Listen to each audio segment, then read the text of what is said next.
ॐ ज्ञानातिमिरान्धस्य ज्ञानञ्जनशलाकया चक्षुरुन्मीलितं येन तस्मै श्रीगुरुवे नमः। नमो विष्णुपादाय कृष्णप्रेष्ठाय भूतले श्रीमते भक्तिवेदान्त स्वामिन्निति नामिने।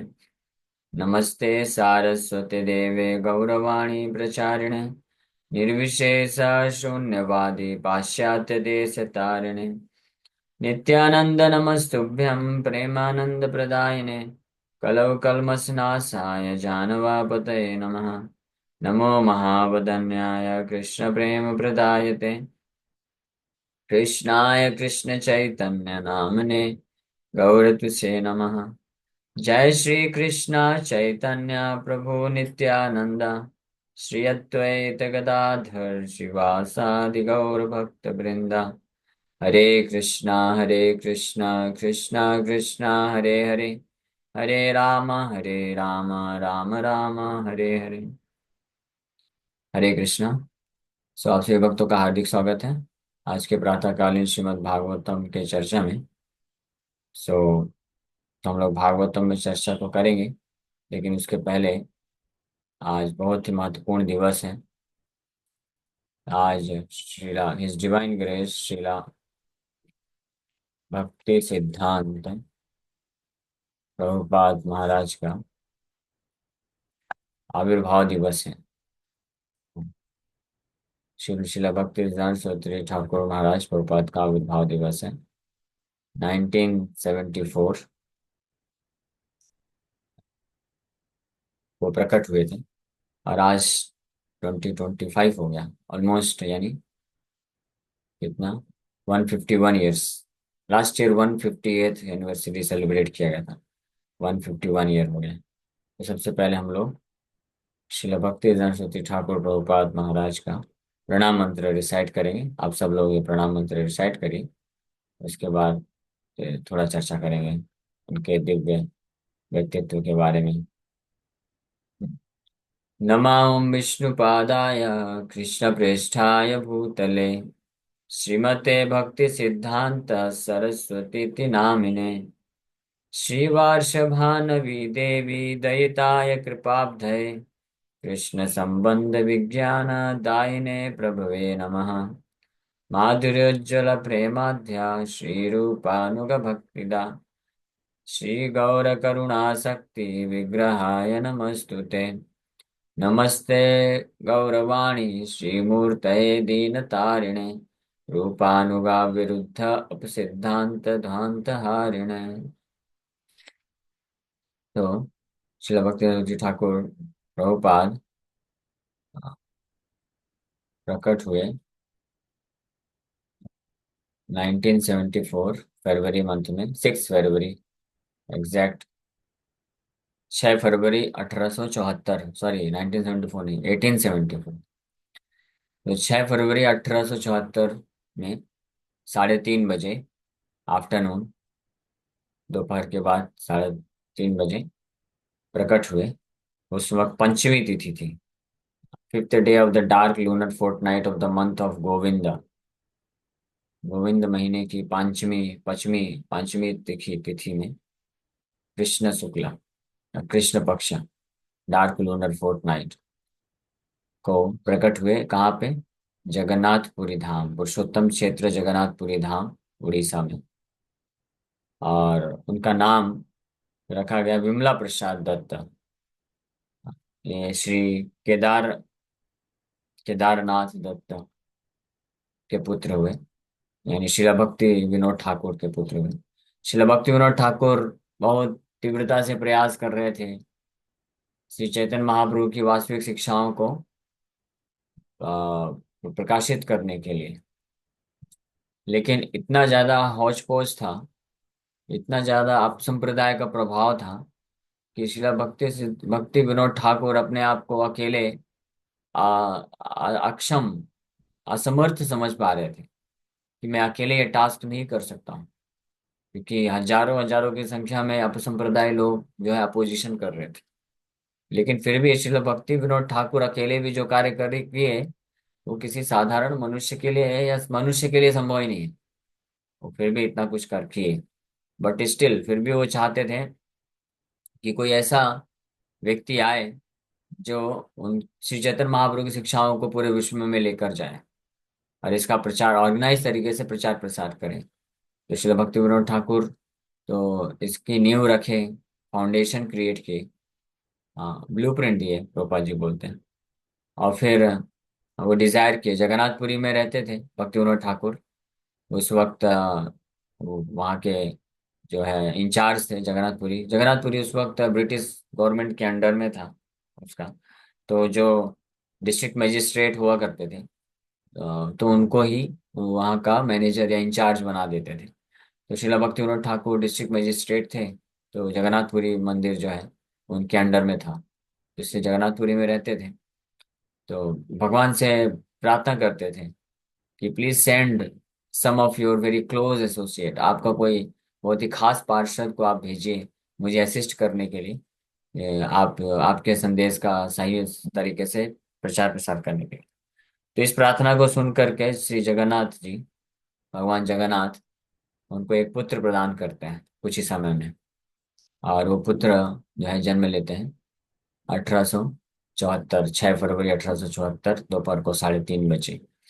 तो जैसे ही जन्म हुआ, तो जन्म से ही उनका ब्राह्मण दीक्षा जैसा हो गया ऐसा प्रतीत हुआ। ब्राह्मण, वैसे तो जन्मना जायते शूद्र बोला गया है।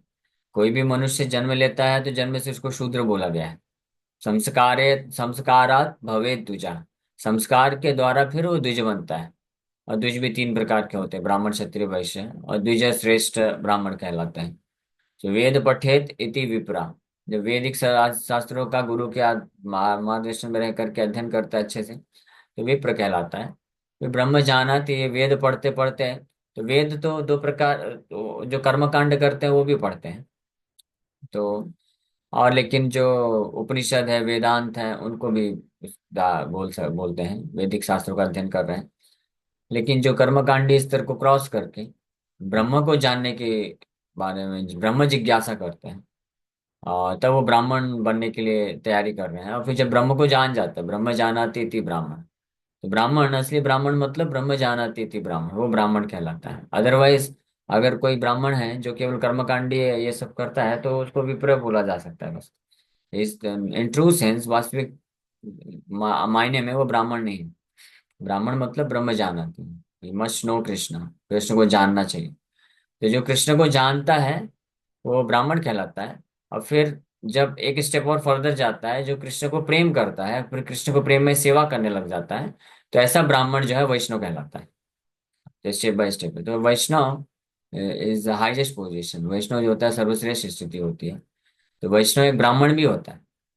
ब्राह्मण मतलब, क्योंकि वैष्णव मतलब जो कृष्ण को प्रेम करता है, सेवा करता है, वो वैष्णव है।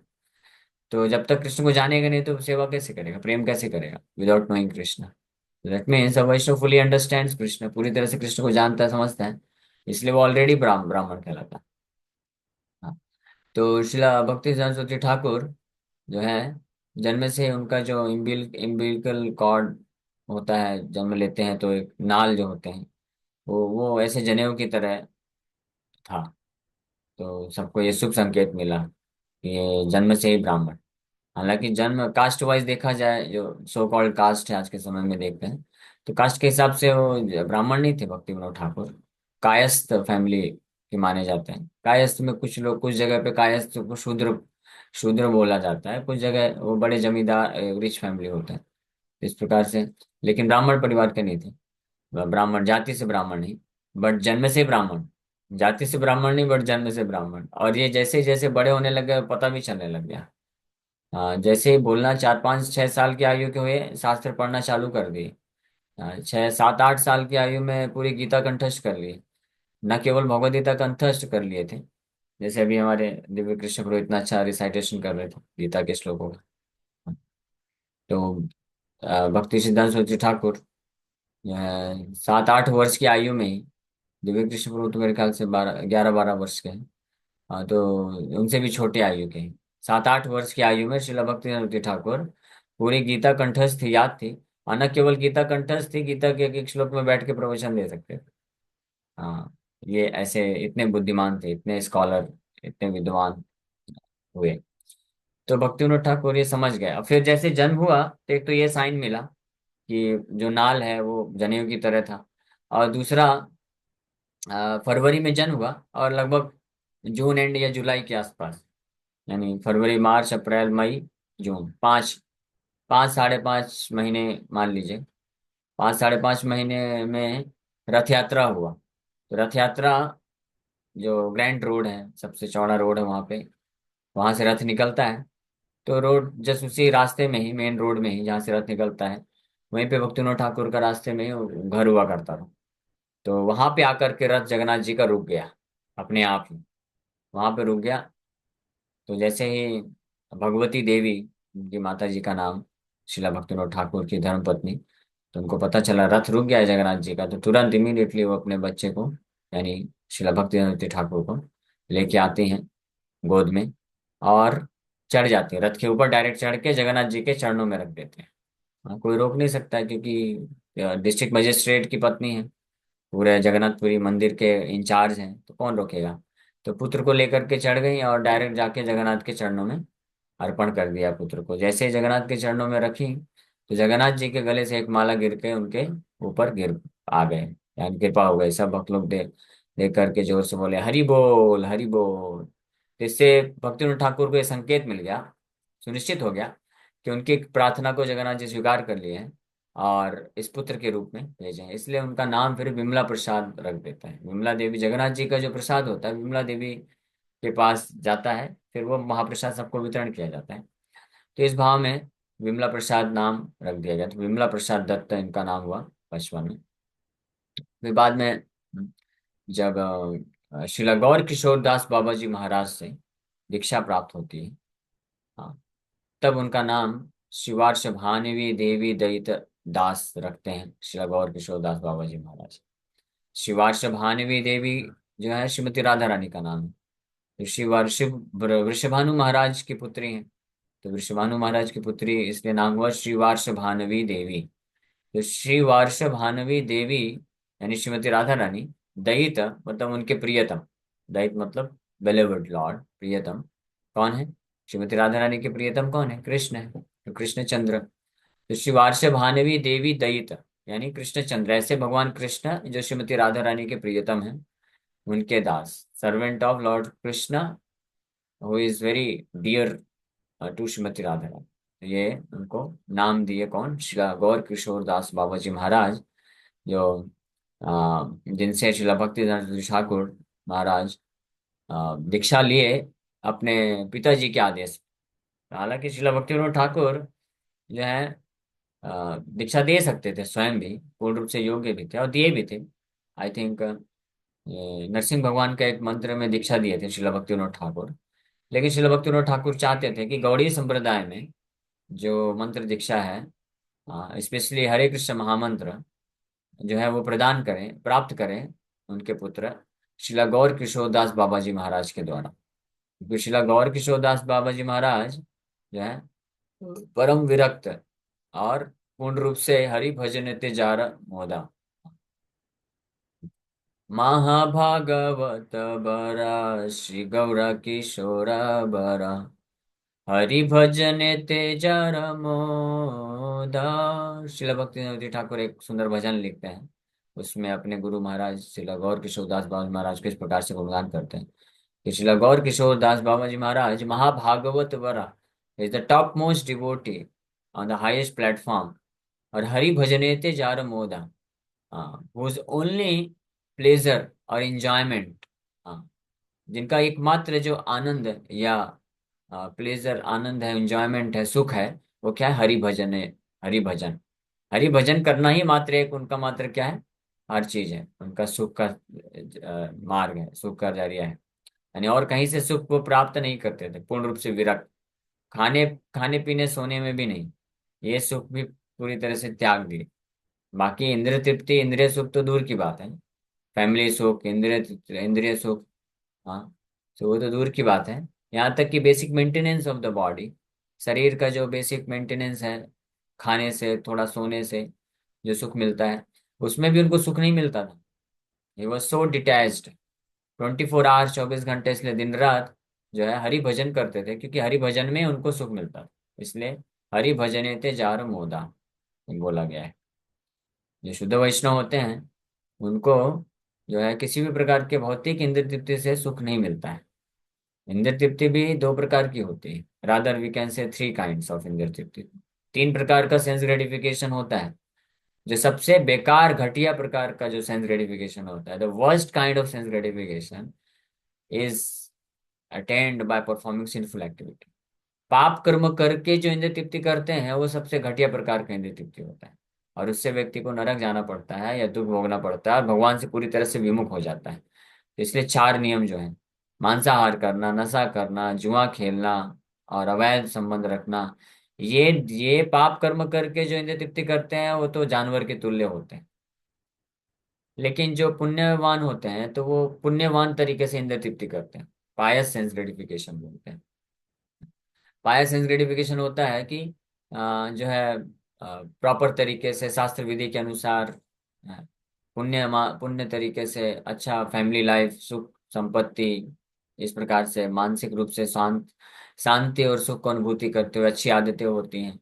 हाँ, सुबह जल्दी उठते हैं, धर्म का आचरण करते हैं, पूजा पाठ करते हैं, कर्मकांड व्रत वगैरह रखते हैं। इससे जो है एक सुख का अनुभूति करते हैं, इसको पुण्य बोला जाता है। इसमें पुण्य होता है, पाप नहीं लगता है।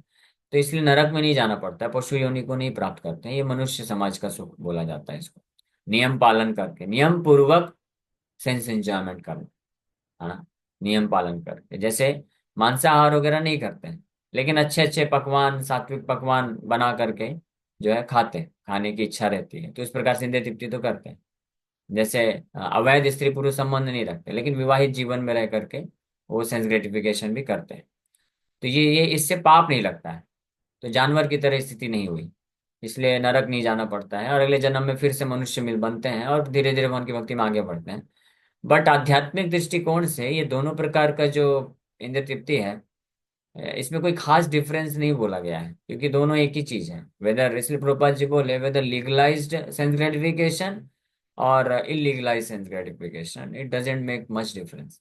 क्योंकि चेतना तो वही है ना, चेतना तो वही रहती है कि हाँ इंद्र तृप्ति करना है। हाँ, इसलिए इसको प्रभुपाद जी एग्जाम्पल देके बोलते हैं, dry stool and wet stool. What is the difference between dry stool and wet stool? After all stool is stool. तो इसी प्रकार से, बट एनीवे, बट स्टिल जो पायस सेंस ग्रेटिफिकेशन है वो फिर भी अच्छा है कुछ हद तक, क्योंकि वो धर्म के प्रति प्रेरित करता है एटलीस्ट। तो आगे व्यक्ति वैष्णव के संग में आकर के उनको स्वीकार करके शुद्ध भक्ति के मार्ग को प्राप्त कर सकता है। Second kind of sense gratification. तीसरे प्रकार का जो सेंस ग्रेटिफिकेशन तृप्ति होता है, just to base maintain the body, इस भौतिक शरीर को मेंटेन करने के लिए जो मिनिमम रिक्वायरमेंट, उसको तीसरे प्रकार का सेंस ग्रेटिफिकेशन बोलता है। यानी कुछ खाना, शरीर को मेंटेन करने के लिए एक बार, दो बार, तीन बार, जो भी जरूरत है शरीर के हिसाब से, वो खाना बेसिक, हाँ जितना जरूरत है, जिसको जीने के लिए खाना बोलते हैं। जो खाने के लिए जीता है वो second and type of sense gratification हो गया। जो जीने के लिए खाते हैं वो third kind of sense gratification हो गया, तीसरे तरह का इंद्रिय तृप्ति हो गया। कुछ 2 4 5 6 घंटे विश्राम देना पड़ता है शरीर को। हाँ, तो ये कहलाता है। तो ये तो जरूरी है, ये तो छोड़ नहीं सकते हैं, दैट इज रिक्वायर्ड। लेकिन जो बहुत परम वैष्णव होते हैं, जस्ट लाइक श्रीला गौर किशोर दास बाबा जी महाराज, हाँ, तो ये जो परमहंस वैष्णव होते हैं वो ये तीसरे प्रकार का इंद्रिय तृप्ति भी त्याग देते हैं। इसमें भी वो सुख नहीं ढूंढते, इसमें भी उनको सुख नहीं मिलता है।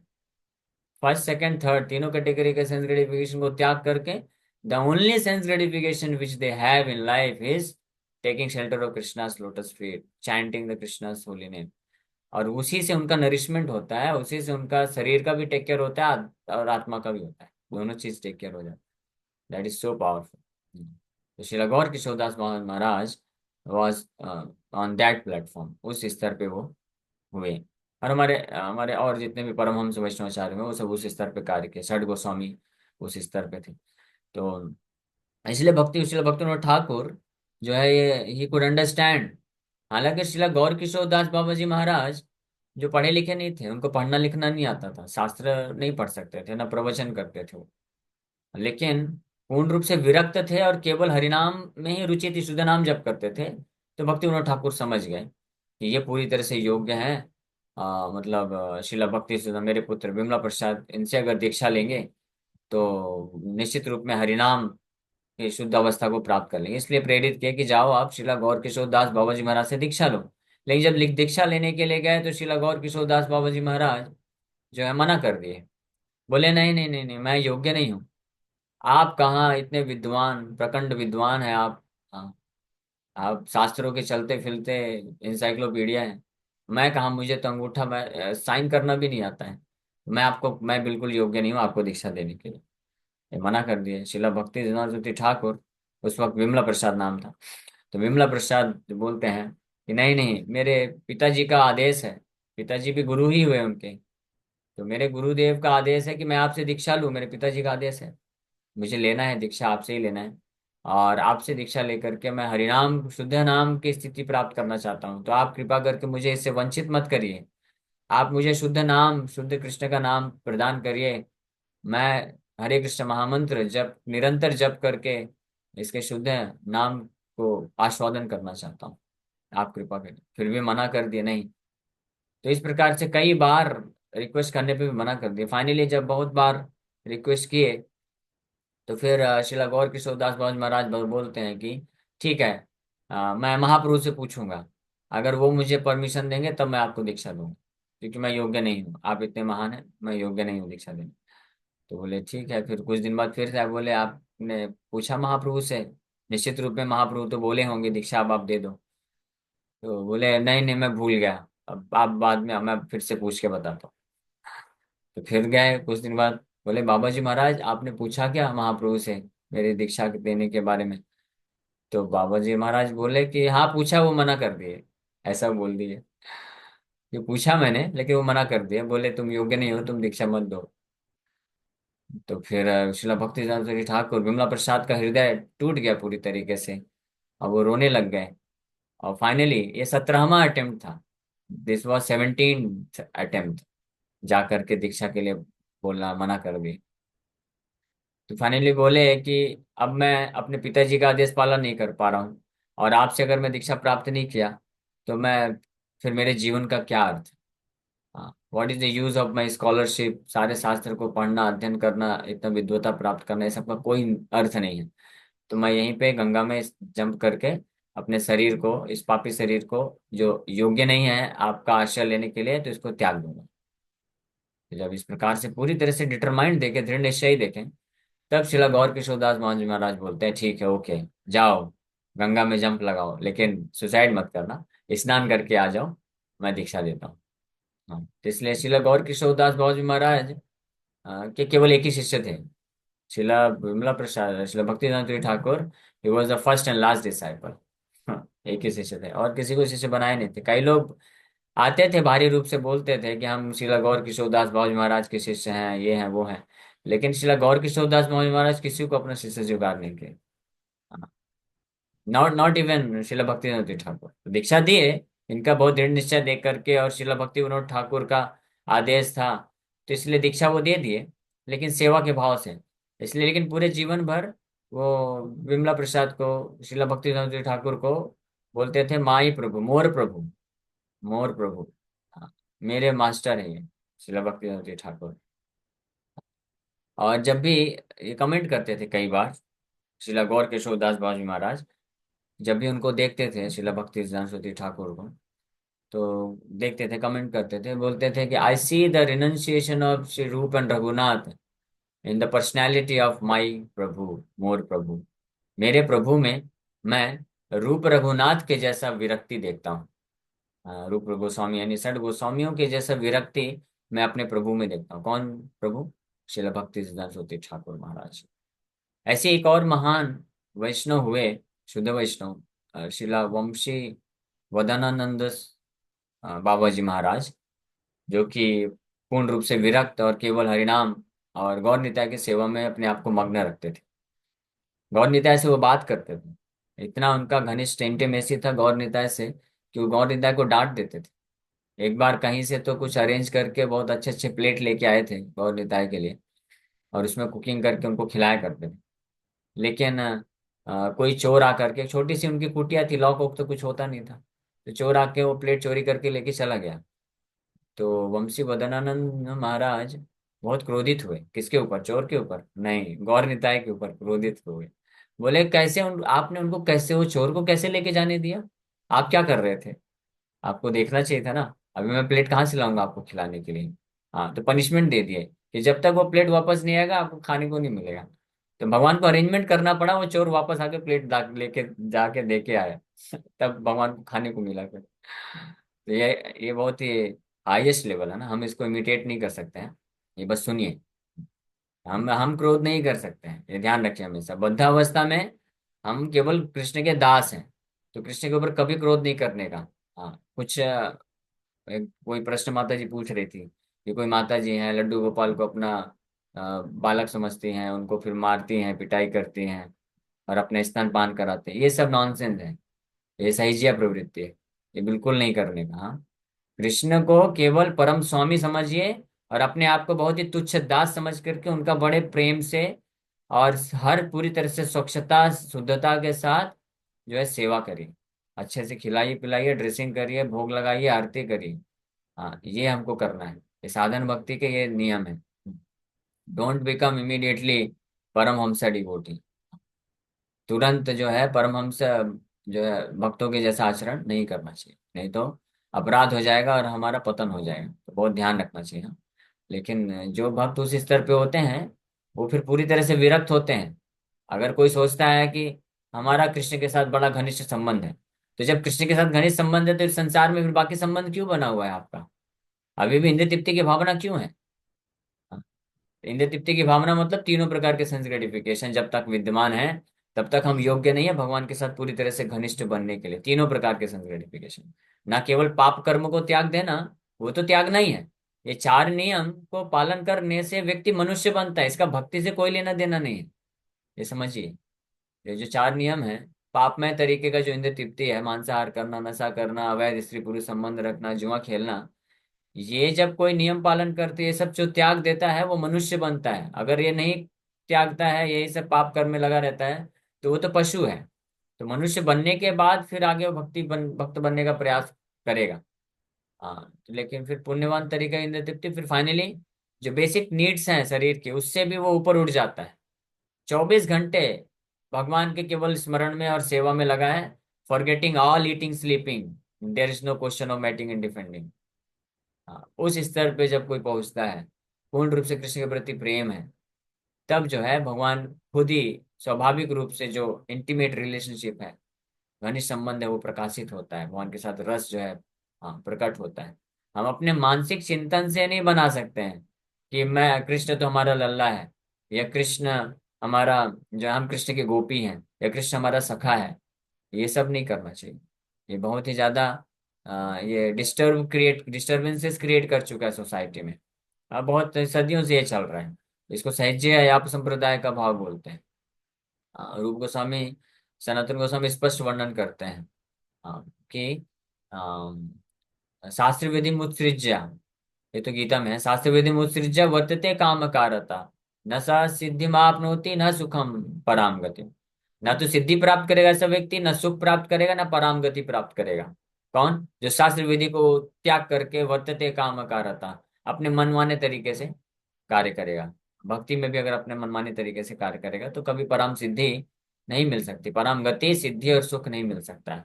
और भक्ति विनोद रूप गोस्वामी, सनातन गोस्वामी भी बोलते हैं कि पांचरात्रिक विधि बिना एकांत की हरेर भक्ति उत्पाते व कल्पते।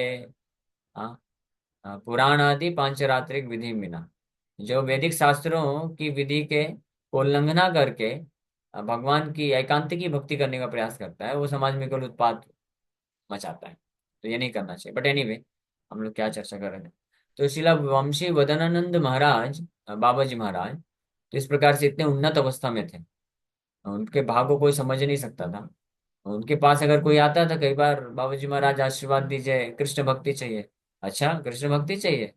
वो जो हृदय के अंदर घुस के झांक लेते थे, इसको क्या चाहिए, ये नौटंकी कर रहा है, ऊपर से कृष्ण भक्ति चाहिए। तो ऐसे लोग को लाफा मार देते थे, थप्पड़ मार के भगा देते थे, भागो इधर से, डिस्टर्ब नहीं करने। इसलिए कई लोग जाते ही नहीं थे उनके पास, और वो गांव से दूर अपना कुटिया बना करके भजन करते थे बस।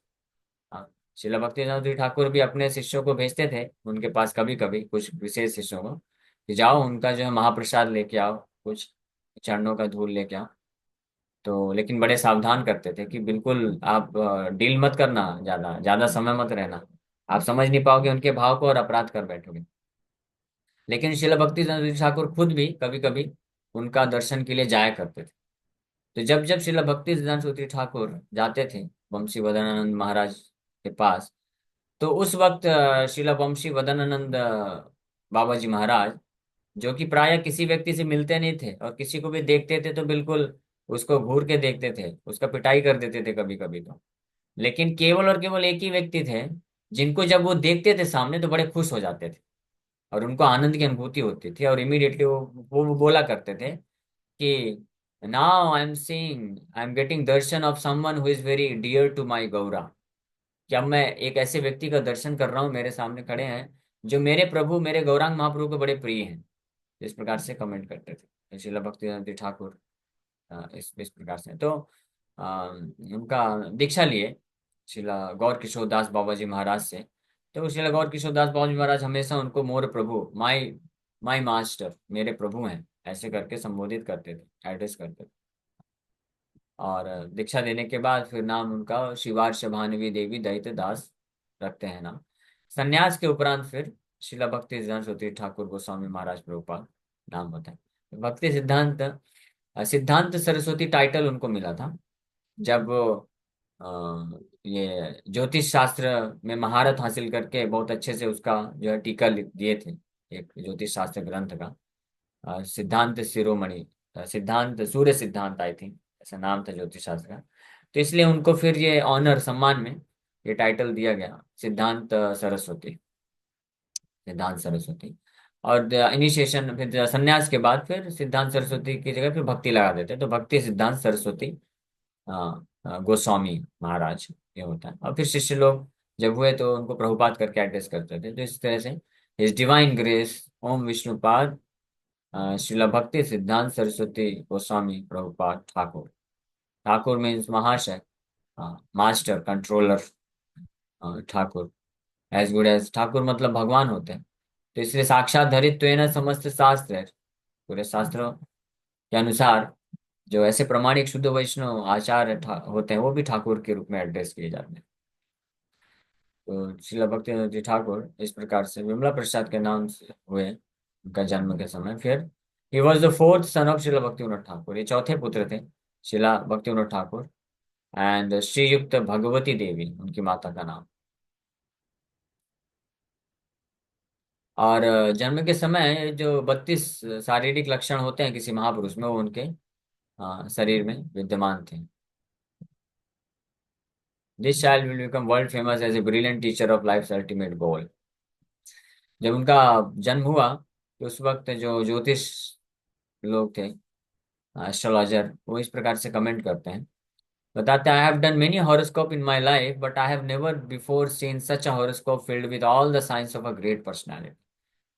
कि वो एस्ट्रोलॉजर बोलते हैं कि मैंने अपने जीवन में कई लोगों का कुंडली बनाया है, ज्योतिष गणना किया है, देखा है, लेकिन आज तक मैंने अपने जीवन में इस प्रकार के व्यक्ति का ज्योतिष गणना नहीं कर पाया, मतलब इतना अद्भुत है। इस बालक के अंदर एक महापुरुष के सारे लक्षण विद्यमान है। महापुरुष के जो 32 लक्षण होते हैं वो सारे लक्षण इस बालक के अंदर विद्यमान है। और ये भी भविष्यवाणी की है कि this child will become world famous as a brilliant teacher of life ultimate goal. कि ये जो पुत्र है, ये जो बालक है, आगे चल के पूरे विश्व में विख्यात हो जाएगा। जीवन के अंतिम लक्ष्य यानी भागवत धर्म के प्रचार प्रसार में, शिक्षा देने में सबसे विख्यात हो जाएगा। तो जब 6 महीने के थे तो जगन्नाथ जी के रथ के सामने हुआ, ये हमने बताया आपको। तो इस प्रकार से शिला शिला भक्तिविनोद ठाकुर प्रार्थना किए थे कि प्लीज सेंड मी योर रे, रे ऑफ विष्णु, कि आपकी एक किरण भेजिए भगवान। इसलिए शिला भक्तिविनोद ठाकुर को, शिला भक्तिविनोद जी ठाकुर को रे ऑफ विष्णु भी बोला जाता है उनके भक्तिविनोद ठाकुर की प्रार्थना में। सो फैमिली लीनिएज के बारे में बताए गए बट हम लोग इस पे ज़्यादा नहीं जाएंगे। फाइनली एजुकेशन देते हैं। तो मुख्य रूप से जो शिक्षा है, असली जो शिक्षक हुए, गुरु हुए, टीचर हुए, श्रील भक्ति सिद्धांत सरस्वती ठाकुर महाराज के, उनके पिताजी ही हुए। उनके पिताजी श्रील भक्ति विनोद ठाकुर उनको पूरी शास्त्रों की शिक्षा देते थे। शास्त्र कैसे कमेंट करना है, यहाँ तक कि पब्लिशिंग वगैरह फाइनली ये भी सब सिखाए। लेकिन कलकत्ता में जो है ये इंग्लिश स्कूल में, कॉलेज में भी एडमिशन कराते हैं, ताकि वो जो है मॉडर्न एजुकेशन से भी परिचित हो जाएं, और साथ में इंग्लिश भाषा में दक्ष हो जाएं। और जो आधुनिक, क्योंकि भक्ति विनोद ठाकुर का इच्छा था तीव्र कि पूरे विश्व में चैतन्य महाप्रभु के संदेश का प्रचार प्रसार करना है। भारत में तो वो अपने लेवल पे कुछ कुछ कर रहे थे, लेकिन चित श्री चैतन्य महाप्रभु का आदेश था, पृथ्वी ते आछे यत नगर आदि ग्राम सर्वत्र प्रचार है विमोहन। पूरे पृथ्वी में जितने भी नगर आदि ग्राम है, हर जगह मेरे नाम का प्रचार होना चाहिए। तो इस विजन को, इस भविष्यवाणी को पूरा करने को के हृदय में ध्यान में रखते हुए श्रील भक्तिविनोद ठाकुर जो है, श्रील भक्तिविनोद ठाकुर को जो जो मटेरियल इंस्टीट्यूशन है स्कूल कॉलेज में ब्रिटिशर्स के, उसमें एडमिशन दिलाते हैं, उसमें पढ़ते हैं। लेकिन उनके द्वारा डिग्री वगैरह प्राप्त करके कोई जॉब नहीं लेते हैं श्रील भक्तिविनोद ठाकुर, जॉब रिजेक्ट कर देते। तो और इस प्रकार से जब वहाँ पढ़ते हैं तो मैथमेटिक्स में बड़े स्ट्रांग होते हैं, बड़े निपुण होते हैं, इसलिए वो मैथमेटिक्स के अनुसार एस्ट्रोलॉजी की कैलकुलेशन भी अच्छा करते हैं। और इंग्लिश में भी बहुत दक्ष हो जाते हैं, एक्सपर्ट हो जाते हैं। यहाँ तक कि बताया जाता है कि जब वो प्रवचन देते थे या कोई आर्टिकल लिखते थे, तो ब्रिटिशर्स लोग भी जब अटेंड करते थे, उनकी इंग्लिश सुन करके दंग रह जाते थे। हाँ, बिल्कुल स्टैंडर्ड इंग्लिश बोलते थे। और उनको भी कई बार कुछ कुछ शब्दों को मीनिंग देखने के लिए डिक्शनरी खोलना पड़ता था। ये जो बोल दिया अभी क्या है, इस शब्द का अर्थ क्या है। इनका वोकेबुलरी इतना स्ट्रांग था, क्योंकि एक बार जो पढ़ लेते थे, सुन लेते थे, वो स्मरण हो जाता था हमेशा के लिए, कभी भूलते नहीं थे। और शिला प्रभुपाद जी, हमारे शिला प्रभुपाद जी कमेंट करते हैं कि my spiritual master Srila Bhakti Siddhanta Saraswati Thakur, he was a naishthik brahmachari. हाँ, वो नैष्ठिक ब्रह्मचारी थे, बहुत स्ट्रिक्टली उन्होंने ब्रह्मचर्य का नियम पालन किया। तो इसलिए बड़े मेमोरी बड़ा शार्प था उनका। और हजारों हजारों जो श्लोक हैं शास्त्रों के, उनको याद थे।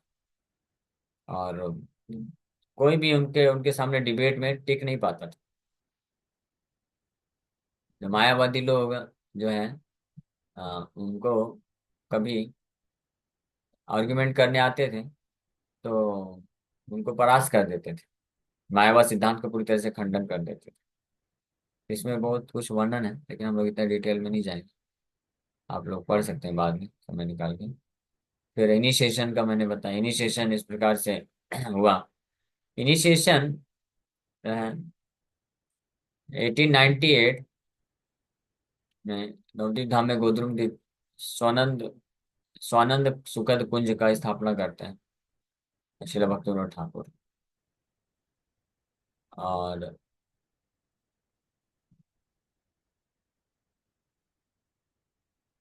My spiritual master Srila Gaura Kishore Das Baba ji would go and visit Srila Bhaktivinoda Thakur and many times would reside with him.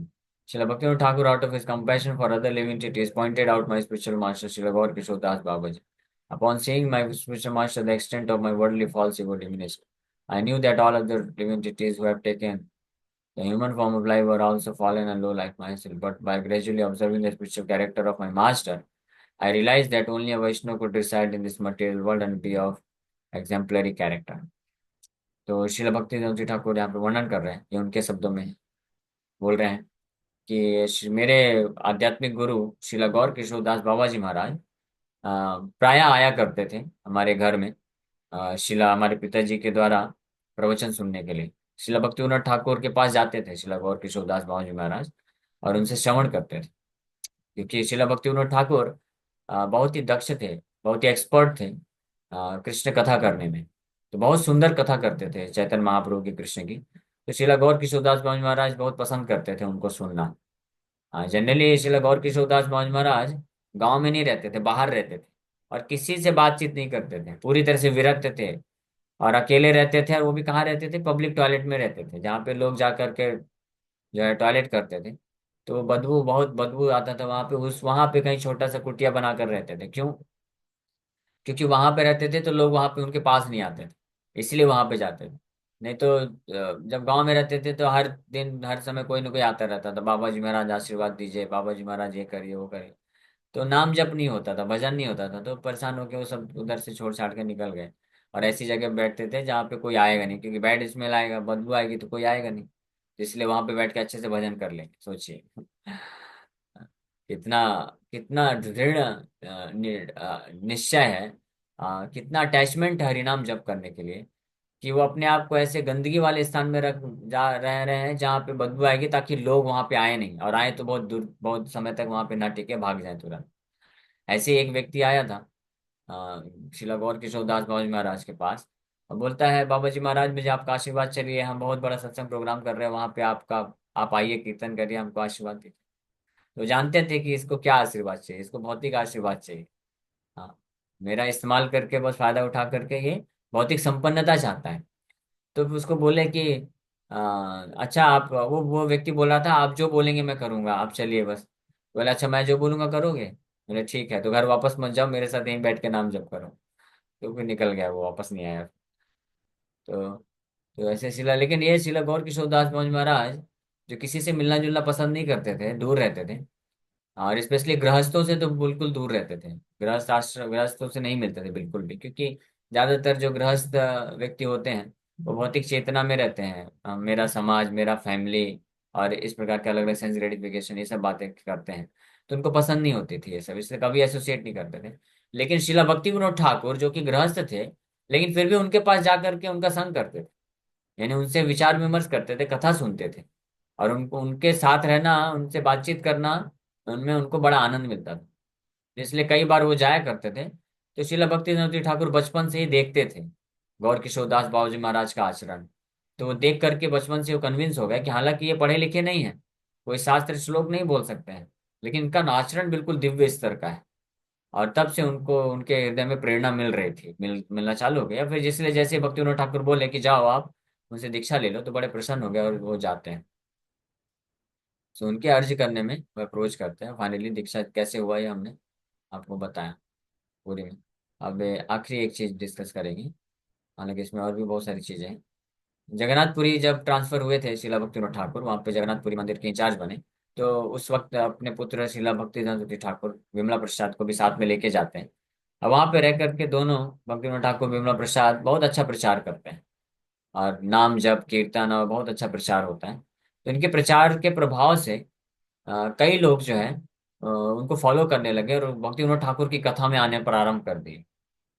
तो लेकिन वहां पे एक दूसरा बाबा जी रहता था, रसाभासी बाबा जी, सहजिया बोल सकते हैं। तो और बहुत फेमस है वो भी। हाँ, राधा राम राधा रमण चंद्र दास बाबा जी। हाँ, वो पहले बहुत प्रभावित हुआ था शिला भक्ति विनोद ठाकुर के कथा में आता था। लेकिन जैसे ही देखा कि शिला भक्ति विनोद ठाकुर के कथा के प्रभाव से कई लोग उसके प्रवचन को छोड़ के अब भक्ति विनोद ठाकुर के प्रवचन को सुन रहे हैं, तो वो फिर ईर्ष्या के कारण लोगों को भक्ति विनोद ठाकुर का निंदा करना प्रारंभ कर दिया, कि भक्ति विनोद ठाकुर जो है एक गृहस्थ है, ब्राह्मण परिवार से भी नहीं है, और देखो ब्रिटिशर्स के सेवा में लगा हुआ है, ये भौतिकवादी है, विषयी व्यक्ति है, और थोड़ा कृष्ण कथा कर देता है और आप लोग जो है उससे आकर्षित हो रहे हैं। तो इस प्रकार से भक्ति विनोद ठाकुर का निंदा करना चालू कर दिया। लेकिन और इसके कारण कई लोग जो है फिर आना बंद कर दिए। लेकिन जो कुछ लोग कई लंबे समय से श्रवण कर रहे थे भक्तिनाथ ठाकुर को, तो उनका बुद्धि विकसित हो चुका था। तो वो फिर भी निंदा सुनने के बाद भी छोड़े नहीं और जाया करते थे। अब भक्तिनाथ ठाकुर हालांकि जानते थे कि ऐसा ऐसा ये जो बाबा जी है इस प्रकार से निंदा कर रहा है और लोगों को रोक रहा है, लेकिन वो कभी कुछ एक्शन नहीं लिए। वो बस भगवान पर निर्भर होकर के, ठीक है जो लोग आ रहे हैं, वो अपना कथा करते थे, प्रचार करते थे। वो कभी पलट के उसका निंदा नहीं करते थे, वो अपना शुद्ध रूप से प्रचार करते थे। लेकिन भगवान जगन्नाथ जी इसको सहन नहीं किए। जगन्नाथ जी जो है, वो जो बाबा जी हुआ, उसको बहुत भयानक बीमारी हो जाती है। ऐसी बीमारी हो जाती है कि मरने जैसी स्थिति हो जाती है उसकी। फिर फाइनली, क्योंकि जो भी है जगन्नाथपुरी में रहा इतने वर्षों से वो, और भजन किया कुछ किया, तो जगन्नाथ जी कृपा करके उसके स्वप्न में आके बोलते हैं फिर कि तुम अगर तुमने जो महान अपराध किया है मेरे परम वैष्णव भक्ति विनोद ठाकुर के ऊपर, उसके कारण तुम्हारी ये स्थिति हुई है, और अगर तुम इसको रेक्टिफाई नहीं करोगे तो तुम्हारा कुछ समय में मृत्यु हो जाएगा। इस प्रकार से जब उसकी आंख खुली तो बहुत पछताया, और फाइनली बुद्धि उसका काम कर गया और माफी मांगता है, और फिर बच जाते हैं। तो ये शिला भक्तिविनोद ठाकुर का जो है इस प्रकार से। हाँ, एक और वहाँ पे कोई बाबा जी हुआ तो उसने अपना अलग ही मंत्र बना दिया था, भजन निताई गो राधे श्याम जप हरे कृष्ण हरे राम। तो ये जो कॉन्कॉक्टेड मंत्र है, ये किसी शास्त्र में नहीं है, चैतन्य महाप्रभु कभी ये मंत्र नहीं सिखाए। तो इसका जम के विरोध किए शिला भक्तिवेदांत ठाकुर अपने प्रवचन के माध्यम से। तो इसके कारण वो जो है बहुत क्रोधित हो गया, और प्लान करने लग गया कि शिला भक्तिवेदांत ठाकुर को मृत्यु मरवा देगा। तो भक्तिविनोद ठाकुर देखे कि इस प्रकार से ये व्यक्ति जो है प्लान कर रहा है, तो भक्तिविनोद ठाकुर नहीं चाहते थे कि अननेसेसरी ये सब झगड़ा हो। तो शिला भक्तिवेदांत ठाकुर को वो वापस भेज देते हैं मायापुर। अब यहाँ पे अंतिम चीज हम लोग चर्चा करेंगे, समय 10-15 मिनट है। तो फिर मायापुर जब आते हैं तब तक भक्तिविनोद ठाकुर मायापुर में योगपीठ में चैतन्य महाप्रभु का बहुत सुंदर मंदिर भी कंस्ट्रक्ट बना देते हैं। तो वहां बोलते हैं कि आप उधर चले जाओ और वहाँ वहाँ का मैनेज आप देखो, मैनेज करो, है ना, यहाँ पे छोड़ दो जगन्नाथपुरी, तो छोड़ देते हैं। तो वहां पे फिर आ करके 1905 में नाम भजन का वाव लेते हैं, व्रत लेते हैं शिला भक्ति ठाकुर। उस वक्त उनका उम्र लगभग 31 था, 31 साल। ये जो है, ये मैं जब फर्स्ट टाइम पढ़ा आज से लगभग 2 साल पहले, उस वक्त मेरा उम्र 30 वर्ष था। तो मुझे बहुत प्रेरणा मिला। ये सबसे ज्यादा प्रेरणादायक श्रील भक्ति सिद्धांत सूत्री ठाकुर महाराज के जीवन चरित्र को पढ़ने के पश्चात सबसे जो प्रेरणादायक, सब कुछ वैसे प्रेरणादायक है, नो डाउट अबाउट इट, सबसे ज्यादा प्रेरणादायक यही था। हाँ, कि उन्होंने नाम भजन का व्रत लिया। कैसा व्रत लिया? शतकोटि नाम यज्ञ, to complete 1 billion names. 100 crore भगवान के नाम जप करने का व्रत लिया था एट द एज ऑफ 31, जब 31 वर्ष के थे। और इस नाम यज्ञ को करने के संपन्न करने के लिए, इस व्रत को संपन्न करने के लिए वो कैलकुलेट किए कि अगर वो डेली 192 माला जप करेंगे तो 9 साल में ये उनका व्रत कंप्लीट हो जाएगा, 192 माला जप करने से। तो उन्होंने चालू कर दी मायापुर में रहते हुए। हाँ, बहुत कम ईटिंग स्लीपिंग बिल्कुल कम कर दी, सोना खाना सोना बिल्कुल कम करके, और निरंतर दिन रात नाम भजन करते थे। एक घास की कुटिया बनाए मायापुर में रहते हुए, और वहां पे भजन करते रहते थे। और जब बारिश होता था, बारिश के सीजन में ऊपर से पानी गिरता था, तो उसको रिपेयर करने नहीं बैठते थे, एक छाता लेकर के बैठ जाते थे और हरे कृष्ण, एक हाथ में छाता दूसरे हाथ में नाम जप करते रहते थे। टाइम वेस्ट कौन करेगा उसको रिपेयर करने में? बारिश का सीजन, पूरा बारिश का सीजन ऐसे ही करते थे। और जब बारिश निकल गई फिर से वापस से नॉर्मल अपना नाम भजन करते रहते थे। और चातुर्मास बड़ा तपस्या के साथ पालन करते थे, जमीन में ही लेट कर सोते थे, और इधर उधर की व्यर्थ कोई बात प्रजल्पा नहीं। लेकिन ये सब करने के बावजूद भी 192 वाला जप करते थे डेली, लेकिन कभी सेवा को नहीं छोड़े। उनके पिताजी ने जो सेवा दिया था, कि योगपीठ में मंदिर का जो मैनेजमेंट अफेयर उसको संभालना, वो सब करते रहते थे। और इसी दौरान, ये 9 साल के दौरान ही जब इतना स्ट्रिक्टली 100 कोटि नाम यज्ञ का व्रत लिए थे, उस दौरान जब प्रीचिंग का अवसर आता था, कहीं से इनविटेशन आता था प्रचार के लिए, कथा करने के लिए, तो वो जाते भी थे, प्रचार भी करते थे। हाँ, लेकिन बहुत स्ट्रिक्टली रहते, स्ट्रिक्टली जो नियम पालन करते थे। प्रचार करने जाते थे अलग अलग जगह, कोई विषयी लोग भी बुलाते थे, राजा महाराजा लोग भी बुलाते थे, तो जाते थे प्रचार करते थे, लेकिन कहीं कुछ नहीं खाते थे।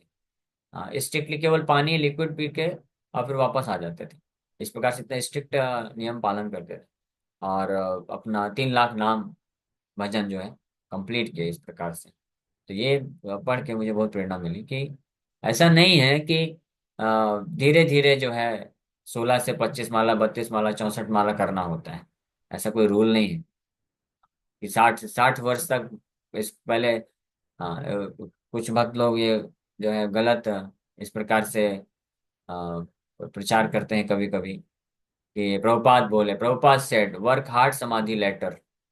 हाँ, अभी जो है खूब मेहनत करो, बाद में समाधि करना, यानी ये प्रभुपाद जी बोले, लेकिन ये किस कॉन्टेक्स्ट में बोले कुछ अलग चीज है। लेकिन कुछ लोग इसको जो है इस प्रकार से बोलते हैं, इसलिए आप ज्यादा क्या, केवल 16 माला जप करो, 16 से ज्यादा माला मत करो, और खूब केवल जो है प्रचार करो, खूब सेवा करो, यही करो, वर्क हार्ड, पसीना बहाओ, शरीर से पसीना बहाओ। उसके बाद जब 30-40 साल ऐसे हो जाएगा इस्कॉन में, तो फिर 60-70 साल की उम्र के बाद फिर आप बैठ के 64 माला धाम में बैठ के कर लेना। इस प्रकार से कुछ लोग बोलते हैं, बट ऐसा नहीं। हमारे आचार्यों ने ऐसा नहीं सिखाया। इट्स नॉट दैट कि 55-60 साल के बाद जो है 64 माला 100 माला करना है। यहाँ पे शिला भक्ति सिद्धांत सरस्वती ठाकुर दीक्षा के उपरांत तुरंत ही 31-31 वर्ष की उम्र में डिटरमाइंड हो गए, दृढ़ निश्चयी हो गए 152 वाला जप करने के लिए डेली। और सेवा नहीं छोड़े। ऐसा नहीं कि सेवा छोड़ के चले गए, नहीं, सेवा भी कर रहे हैं, प्रचार कार्य में भी लगे रहे और 152 वाला जप भी कर रहे हैं। तो ये कैसे संभव है? Reduce eating sleeping. हाँ, प्रजल्पा, खाना आहार निद्रा प्रजल्पा ये कम कर दो। प्रजल्पा तो जीरो कर दो, खत्म कर देना चाहिए, और आहार निद्रा भी कम से कम कर देना चाहिए। तो अपने आप सब कुछ संभव हो जाएगा, एवरीथिंग इज पॉसिबल। इसीलिए श्रील भक्ति जी ठाकुर महाराज जब बाद में ये कंप्लीट करने के बाद जब संन्यास लेते हैं, फिर गौड़ी मठ स्टैब्लिश करते स्थापित करते हैं, तो अपने शिष्यों को वो बिल्कुल फोर्स करते थे कि 64 माला जप करना है डेली। 64 माला से कम नहीं। लखपति अगर आप नहीं बनेंगे तो महाप्रभु आपके हाथ से एक बूंद पानी भी स्वीकार नहीं करेंगे। इसलिए उनके कैलकुलेशन के अनुसार श्रील भक्ति ठाकुर बोला करते थे कि one who can not chant 64 rounds is a fallen person. वो पतित व्यक्ति है, जो 64 माला डेली जप नहीं कर सकता है, वो पतित है। ऐसा उनका कैलकुलेशन था। लेकिन हमारे श्रील प्रभुपाद जी बहुत दयालु हैं। वो बोले कि वो पहले तो यही इंट्रोड्यूस किए थे वेस्टर्न कंट्रीज में कि 64 माला डेली करना, लेकिन देखिए कि ये लोग वेस्टर्न लोग नहीं कर पाएंगे, बिल्कुल भी संभावना ही नहीं है। इतना घोर रजोगुण तमोगुण है। तो इसलिए फिर प्रभुपाद जी फिर बोले ठीक है 32 माला जप करो कम से कम। वो भी नहीं कर पा रहे थे। तो फाइनली भी प्रभुपाद जी एक फिक्स संख्या कर दिए, बोले 16 rounds and no less than this. 16 माला और इससे बिल्कुल भी कम नहीं। ठीक है। हाँ, इससे कम बिल्कुल कोई नहीं कर सकता है। ये जो है कंप्लीट हो गया है। कभी कभी हमारे गुरु महाराज बताया करते थे कि कभी कभी कुछ लोग गुरु महाराज के पास आते थे, बोलते थे कि महाराज शिला भक्ति सिद्धांत ठाकुर 64 माला अपने शिष्यों को करने को बोले, लेकिन प्रभुपाद जी दया करके 64 से 16 माला कर दिए। तो अब आप भी हमारे गुरु महाराज हैं, तो आप भी दया करके 16 से 4 माला क्यों नहीं कर देते हैं? और फिर 4 के बाद क्या होगा? 4 के बाद, हाँ, आचार बन जाएगा। 4 के बाद जीरो पे आ जाएंगे क्या? नहीं। तो गुरु महाराज बोलते हैं नहीं नहीं नहीं, ऐसा नहीं है। प्रभुपाद सेट द स्टैंडर्ड, और प्रभुपाद जी स्टैंडर्ड सेट कर गए हैं मिनिमम। अब उससे कम नहीं हो सकता है। तो मिनिमम है 16 माला। हाँ, वहां पे गाड़ी रुकनी नहीं चाहिए। तो प्रभुपाद जी असीम कृपा किए हैं, सही बात है, हमारे ऊपर बहुत डिस्काउंटेड कंपैरिजन हो गया है, लेकिन उसका गलत फायदा नहीं उठाना चाहिए। तो इसलिए कोई 16 माला भी डेली करेगा, 4 नियम अच्छे से पालन करेगा, तो भगवत धाम चला जाएगा, ये गारंटीड है। लेकिन 16 माला करना चाहिए, काउंटिंग नहीं, चैंटिंग बोला गया। Good round, 16 good rounds. और फिर स्ट्रिक्टली 4 नियम पालन करना, और अपने आप को कृष्ण चेतना में दिन भर व्यस्त रखना। ऐसा नहीं कि माया की चेतना में बाकी 16 माला कंप्लीट बीट बैग फेंक दिए और फिर चलो फुल फ्लेज माया को गले लगा रहे। वो नहीं, दैट इज नहीं, वो नहीं, ऐसा नहीं। अपने आप को कृष्ण चेतना में रखना, और ठीक है 16 माला आप करिए कम से कम, गुड राउंड्स, 4 नियम पालन करिए, तो भगवत धाम गारंटीड है। लेकिन ये कब हो पाएगा? जब कोई धीरे धीरे अपना श्रवण कीर्तन बढ़ाएगा तब हो पाएगा। एनीवे, तो शिला भक्ति ठाकुर इनके पास शिष्य आते थे, बोलते थे कि हमसे नहीं हो पाता है 64 माला, क्या करें, हमारा सेवा भी रहता है। तो इमीडिएटली वो बोलते थे stop prajalpa and then you will be able to do it. आप लोग प्रजल्पा बंद कर दो, हाँ, तब आप निश्चित रूप में कर लोगे। क्योंकि प्रजल्पा प्रजल्पा का मतलब होता है ऐसे अननेसेसरी जो है चर्चाएं, बैठ जाते हैं 2-4 भक्त लोग और फिर इधर उधर की बातें करते हैं। हाँ, जो बाहरी लोग हैं, बाहर के लोग हैं, वो बैठते हैं तो देश समाज की पॉलिटिक्स की बात करते हैं। इस फैमिली वाले ने ऐसा किया, उन्होंने ऐसा किया, उसका लड़का फलाना का लड़का विदेश चला गया, उसका वहां पे विवाह हो गया, उसका ये हो गया, उसका डाइवोर्स हो गया, उसका बीमारी हो गया। यही सब चर्चा करते घंटों घंटों समय व्यर्थ गवा देते हैं। अब जब भक्त बन के आते हैं भक्त में भी, तो आश्रम में आकर के बैठेंगे और 4-5 लोग मिल करके फिर क्या चर्चा करेंगे? वही चर्चा करेंगे, लेकिन इधर की चर्चा करेंगे। वो भक्त ने ऐसा किया, उसने ऐसा किया, वो उधर चला गया, उसने ये किया, वो क्या, फलाना ढिमकाना। ये भी प्रजल्पा ही है। Nothing spiritual about it. Spiritual प्रजल्पा बोल सकते हैं। इसलिए जो गंभीर भक्त होते हैं वो इस प्रकार की संगति नहीं करते हैं। वो चुपचाप अपना भजन करते हैं, सेवा है तो सेवा करेंगे, भक्तों से बातचीत करेंगे, फ्रेंडली रिलेशनशिप रखना है, लेकिन व्यर्थ की चर्चा नहीं करना। तो इसलिए शिला भक्ति ठाकुर बोले कि stop prajalpa you will be able to do it. ये संभव है, प्रजल्पा छोड़ दो, हो जाएगा। उसके बाद भी कुछ भक्त लोग आए, हाँ, बोले लेकिन हमारा, हम मैनेजमेंट में है, इतना सेवा है, हम पुजारी सेवा करते हैं, बहुत सेवा है, तो हमारा नहीं हो पाता है। तो फिर शिला भक्ति ठाकुर बोला करते थे कि हाँ, reduce your sleeping and eating. रात को मत सो। रात को आप 6 घंटा 8 घंटे सोते हो, 3 घंटा 4 घंटा सो, बट कंप्लीट योर चैंटिंग। अपना जप कंप्लीट करो। तो इतना स्ट्रिक्टली वो बोलते थे। लेकिन फिर जब देखते थे कि कोई व्यक्ति है जो बहुत इतना करने के बाद भी नहीं कर पा रहा, ये है, तो फिर उसको डिस्काउंट देते थे, बोलते थे ठीक है, you you try your best, जितना आप कर सकते हो करो। इस प्रकार से ऐसे फ्लेक्सिबल भी रहते थे। बट पुश करना बहुत जरूरी है। पुश नहीं करेंगे तो क्या है, माया ऑलरेडी पुश कर रही है। अगर भक्त लोग जीवात बद्ध जीवात्माओं को पुश नहीं करेंगे, फोर्स नहीं करेंगे, तो दूसरी तरफ से फोर्स हो ही रहा है, माया फोर्स कर ही रही है जबरदस्ती माया में लगाने के लिए। तो ऐसे तो व्यक्ति फिर बंधन में फंसा ही रह जाएगा। इसलिए भक्तों को जरूरत है कि थोड़ा पुश करना जरूरी है। इसलिए वीर किसको पुश करते हैं थोड़ा सा, तो बुरा नहीं मानने का, वो जरूरी है। मैं तो देखो नहीं कर पाता हूँ। मैं बस लेक्चर में थोड़ा स्मैशिंग कर देता हूँ, बोल देता हूँ, लेकिन पर्सनली जब वक्त मिलते हैं तो मैं किसी को इतना ज्यादा पुश पुश नहीं करता, फोर्स नहीं करता, क्योंकि मुझे मालूम है लेक्चर में बोल दिया ना, अभी सुन तो लिया है। अब अपनी खुद की समझ विकसित होनी चाहिए, अब क्या मैं बोलूँ। अब खुद समझ विकसित कर लो भाई। लेक्चर में क्लियर कट बता दिया आपको कि ये चीजें हैं, ये माया है, ये कृष्ण है। तो अगर आपको इच्छा है, अपने आप को माया से निकाल के कृष्ण के पास जाना चाहते हो तो करो। अब मैं इसमें क्या बार बार फॉलो करूंगा, फोर्स करूंगा कि भाई आप कर रहे हो कि नहीं कर रहे, माला चार नियम पालन कर रहे हैं कि नहीं कर रहे हैं, सुबह उठ रहे हैं कि नहीं उठ रहे, ये हमारी जिम्मेदारी है ना। अभी हम बच्चे तो नहीं रह गए। हाँ, इसमें जितने ज्यादातर भक्त जो हैं, मेरे ख्याल से कोई भक्त ऐसा नहीं होगा जो 20 वर्ष से वो कम उम्र का होगा। 20 से तो कम उम्र के दिव्य कृष्ण को बस देख रहे हैं। और शायद एक दो चार और भक्त कोई होंगे। ज्यादातर भक्त लोग 20 वर्ष की उम्र के ऊपर है, 25 30 40 45 60 70 50 तक। तो ये हमारा जिम्मेदारी है अभी। ये हम लेक्चर में तो हमको बता दिया गया है शास्त्र से बिल्कुल क्या सही है, क्या करना है, क्या नहीं करना है। तो अभी से उठना है, सुबह ब्रह्म मुहूर्त में तो उठना है। अब हमारी जिम्मेदारी, हमको प्रयास करना है कि कैसे हम उठ सकते हैं। हाँ, हमको मैनेज करना अपना शेड्यूल। तो ठीक है, उसमें हम हेल्प कर सकते हैं। अगर कोई आएगा पूछेगा ऐसा ऐसा है, ये हमको प्रॉब्लम हो रही है सुबह जल्दी उठने में, या ये नियम पालन करने में हमको ये समस्या हो रही है, आप बताइए। तो फिर हम उनको थोड़ा और गाइड कर सकते हैं, बता सकते हैं। लेकिन अगर कोई तो उसके लिए पूछना चाहिए ना। तो अगर कोई पूछता नहीं है और नहीं करना चाहता, इससे ये पता चलता है कि he is not prepared right. यानी अभी वो तैयार नहीं है, वो करना नहीं चाहता अभी। तो फिर भी हम भी उसको, फिर भी वो भी अच्छा है। ऐसा नहीं है कि वो बुरा भक्त है, अच्छा भक्त है। लेकिन अभी प्रिपेयर नहीं है, अभी तैयार नहीं है पूरी तरह से माया को छोड़ने के लिए। तो ठीक है, टेक योर टाइम, आपका समय लीजिए, कुछ महीने कुछ साल, जब तक आपकी इच्छा है। लेकिन जितना डिले करेंगे उतना समय कम है हमारे पास, ये हमको समझना चाहिए। हमारे पास समय बहुत कम है और करना बहुत कुछ है, बहुत ह्यूज टास्क है। तो ये सब ध्यान करके जो है सीरियस हो जाना चाहिए। तो आज वो अब समय हो गया, तो हम लोग कंक्लूड करते हैं। तो आज बहुत ही पवित्र दिवस है, शिला भक्ति जयंती ठाकुर गोस्वामी महाराज प्रभुपाद का आविर्भाव दिवस है। तो आप हम सबको उनसे प्रार्थना करना चाहिए। और आप सबसे मैं रिक्वेस्ट करता हूँ हृदय से, है ना, ये जस्ट बोलने के लिए नहीं है, मैं खूब प्रयास कर रहा हूँ।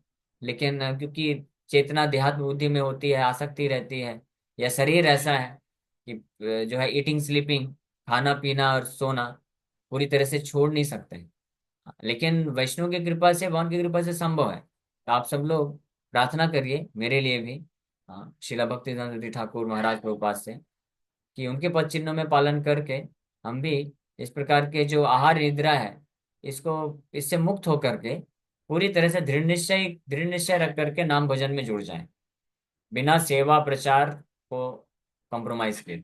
अपना जो सेवा है और प्रचार का कार्य है उसको बिना कम किए नाम भजन बढ़ जाए। हाँ, स्पेसिफिकली मैं सबसे रिक्वेस्ट करता हूँ कि आप लोग ये प्रार्थना करिए। मेरा बहुत तीव्र इच्छा है कि डेली 128 माला कम से कम मैं कर सकूं। शिला भक्ति सिद्धांत ठाकुर जैसा तो नहीं कर सकते, 192 माला वो डेली करते थे लेकिन कम से कम 128 माला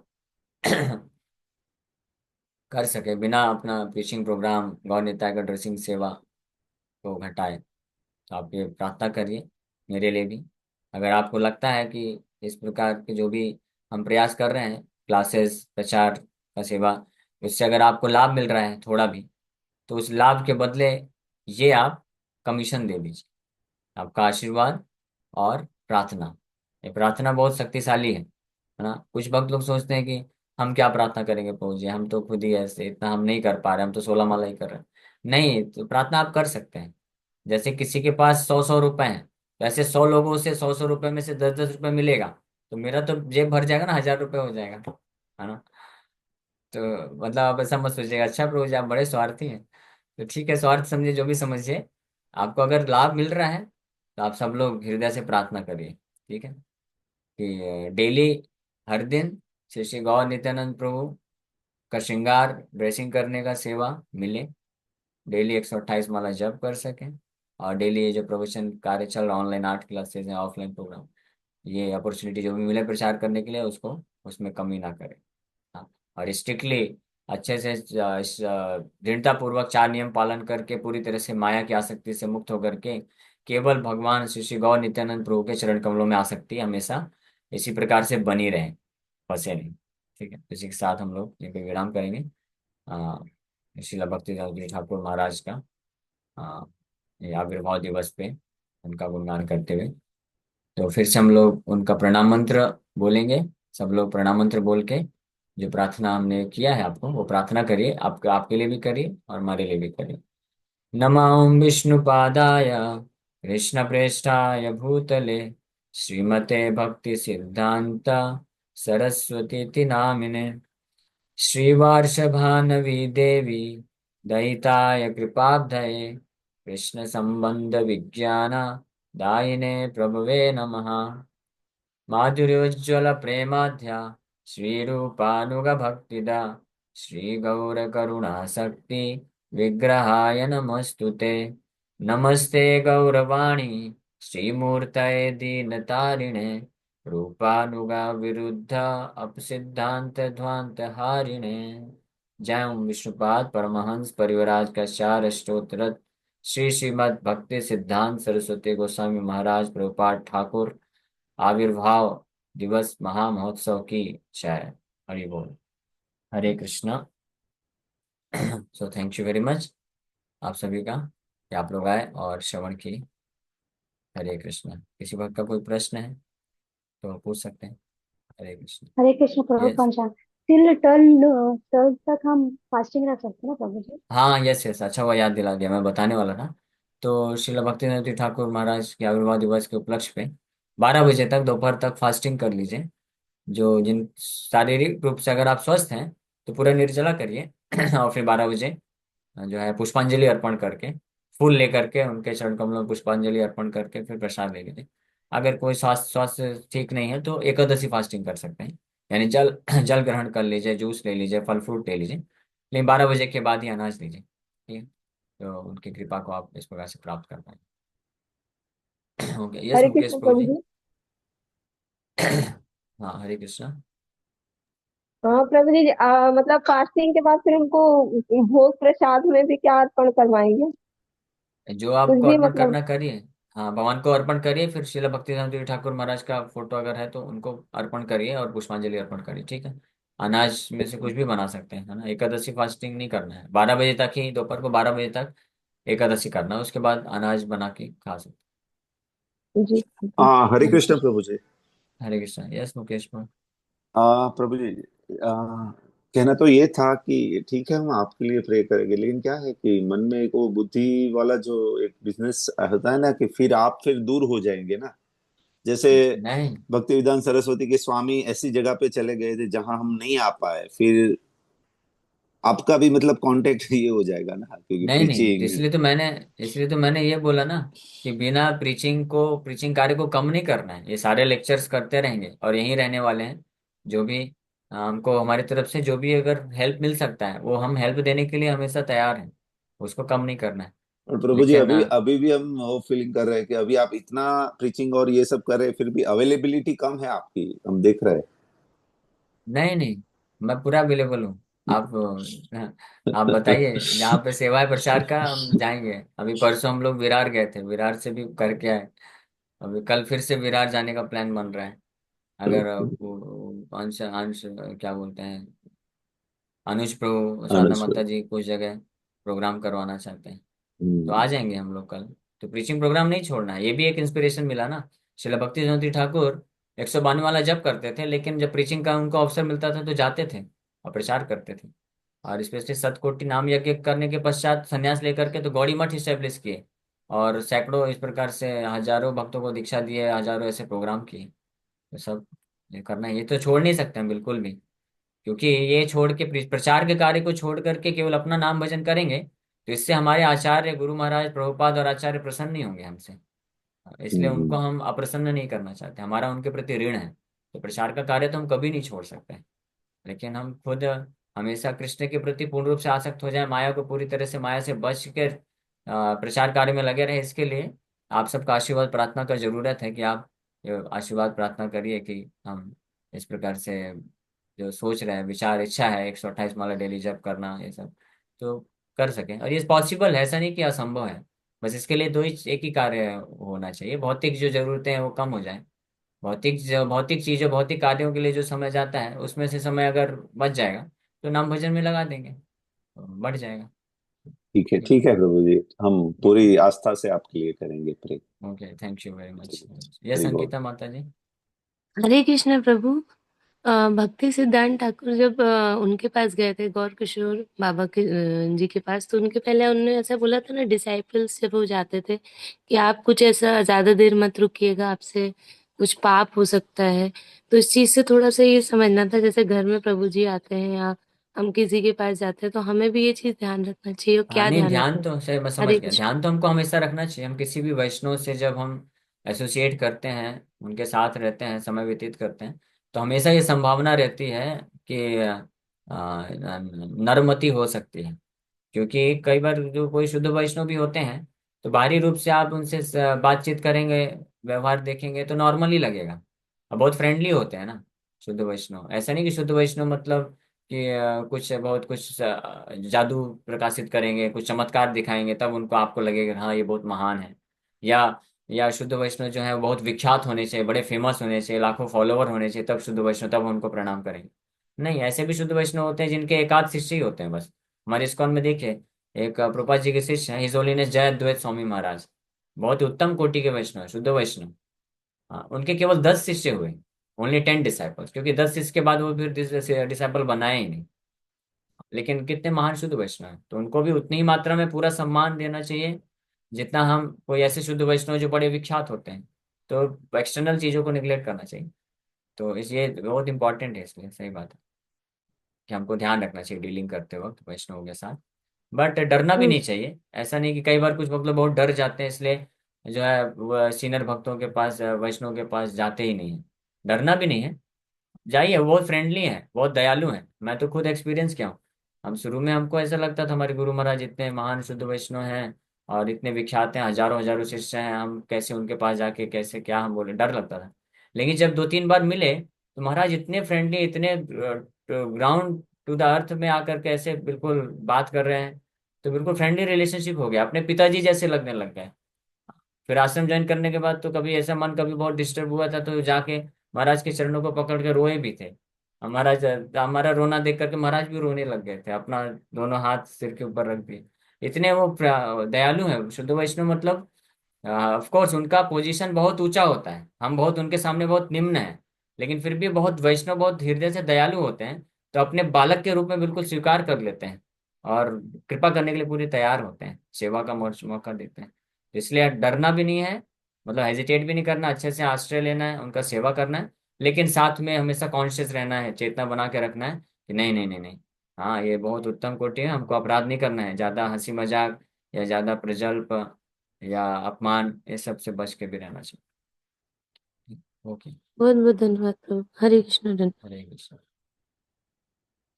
ओके, तो समय हो गया अभी, यहीं पे विराम करेंगे। हरे कृष्ण।